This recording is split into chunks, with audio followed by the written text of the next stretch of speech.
So here is how to test a compression on the Mazda 2.2 Skyactiv diesel. So what I've done so far, I removed the engine beauty cover. That's easy, just pull it off, remove it, and then I undone a few bolts and nuts. Two nuts here, one here. You can see the studs still. So I removed that so I can have this cable free. Disconnected a bunch of connectors. Removed this metal bracket held by two 8mm bolts. Removed that and undone further two 8mm bolts down there because I needed to pull that squishy sponge which is here. And let me show you one more thing as well.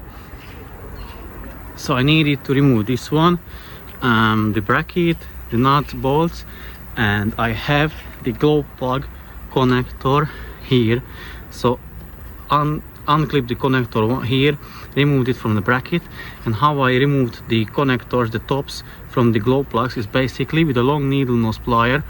I pulled on them, but be careful because you don't want to break it. So don't pull on this tab directly, but rather try to pull it from somewhere in the middle. So basically try to do it like not from up top, but a bit from with an angle. So grab it here and then pull it towards you or upwards, straight up.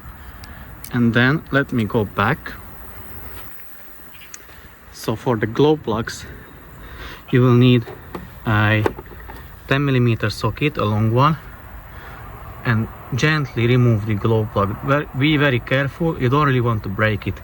So you place the socket over. Let me use the long bar. So basically I got the extension bar and the long socket, so put it over, but only that you can still see the threads on the glow plugs, and then you try to undo them or undo the glow plug and see if it is moving, because you don't want to break it off. And also when you're going, I'll show you the compression tester kit as well, but when you're doing the compression test, don't forget to pull off those cables or connectors from the injectors so the car won't fire up and you won't have excessive fuel in the combustion chamber. But yeah, now let me remove the glow plugs. I'll disconnect all the connectors, but I will just remove one glow plug at a time, check the compression and put it back, and then carry on with the rest. I'll show you the results and I'll show you what the results should be. So here is the first glow plug removed. Also, good tip, be very careful with it. Don't hit the tip to anything because I think it is ceramic, or you can break the ceramic inside and then it will be not working. So place it somewhere safe, like on a soft cloth. And here is the compression tester kit for diesel cars. Here is the gauge, and I think I will be using this adapter or the other one. I'm not sure, it doesn't really matter.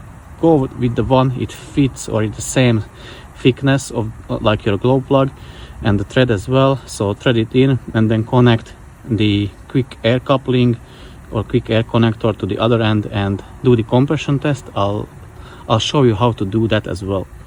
I have screwed in the adapter. Now I'm going to connect the gauge. Simple as that. So gauge connected, and basically how it all happens. So what you need to do, you can do it on your own or you can ask someone. So basically someone should be sitting in the car and cranking it over. So press the try to start the car, and the other one will let him know when the needle is not moving anymore further up, so that when it reaches the final compression value, so then you can stop cranking. Or if you are on your own, just crank it till it stops itself and then check the readings.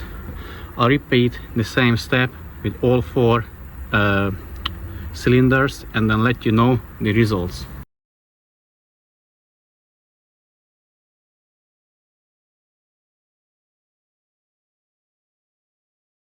Okay, I have done the compression test, and as you could see from the results, they are pretty much very same. And I linked the Mazda manual, the original manual, what it says, like how much it should be.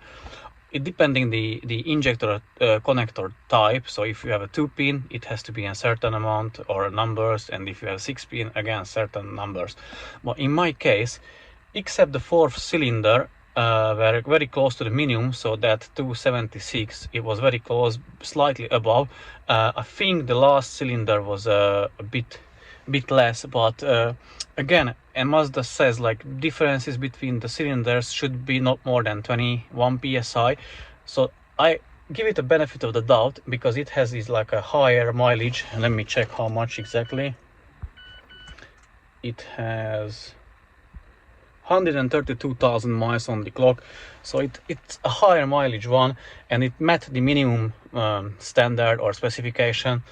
So I think the compression is okay, the engine is quite healthy.